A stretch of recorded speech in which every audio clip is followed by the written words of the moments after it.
మాజీ మంత్రి ఎర్రబెల్లి దయాకర్రావు సంచలన వ్యాఖ్యలు చేశారు. అధికార పార్టీకి చెందిన 25 మంది ఎమ్మెల్యేలు ఒకటయ్యారని, సీఎం రేవంత్ రెడ్డిని గద్దె దించడానికి ప్రయత్నిస్తున్నారని ఎర్రబెల్లి ఆరోపించారు. కాంగ్రెస్ ఎమ్మెల్యేలు సీఎంకి వ్యతిరేకంగా ఒక్కటవుతున్నారని చెప్పారు. 6 నెలల నుంచి రేవంత్ రెడ్డికి రాహుల్ గాంధీ అపాయింట్మెంట్ కూడా ఇవ్వడం లేదన్నారు.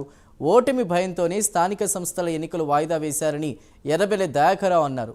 ఇప్పటికిప్పుడు అసెంబ్లీ ఎన్నికలు వస్తే బీఆర్ఎస్ పార్టీ 100 అసెంబ్లీ సీట్లు గెలవడం ఖాయమని తెలిపారు.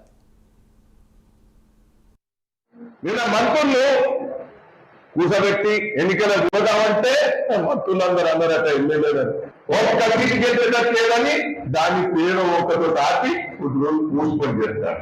మళ్ళీ ఏదో ఆశ పెట్టలేట, మళ్ళీ ఆశ పెట్టి ఓట్లు వేయించాలని తప్ప ఉన్న సర్వే రిపోర్ట్ 6 డెప్యూటీసులు 6 ఎంపీలు గెలుస్తుందని రిపోర్ట్ వచ్చింది. ప్రభుత్వం అక్కడిని ఫ్లాప్ అయింది. మీకు తెలుస్తుంది 25 మంది ఎమ్మెల్యేలు ఒకటైంది. ఇప్పుడు దీనికి రేవంత్ రెడ్డి దించడం ముసుగుల గుడ్లాట్ అయిపోయింది. రాహుల్ గాంధీ క్యాన్సల్ అయింది. ఎందుకు? రాహుల్ గాంధీ వరంగల్కి వచ్చి జనంలో అభిప్రాయం తీసుకుందామని.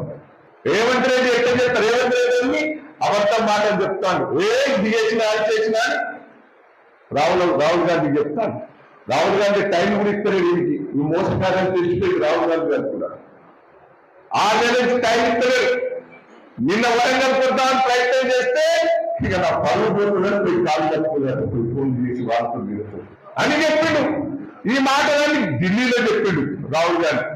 మేము తెలంగాణ మొత్తం చేసినాం, రుణమాఫీ చేసినాం, రైతు బంధు ఇచ్చినాం, 2004 పెంచాం అన్ని చెప్పిండు. ఆ ఢిల్లీ వాళ్ళు అన్ని తెలుసుకొని ఏం చేయలేదంటే గురువు కాంగ్రెస్ ఢిల్లీలో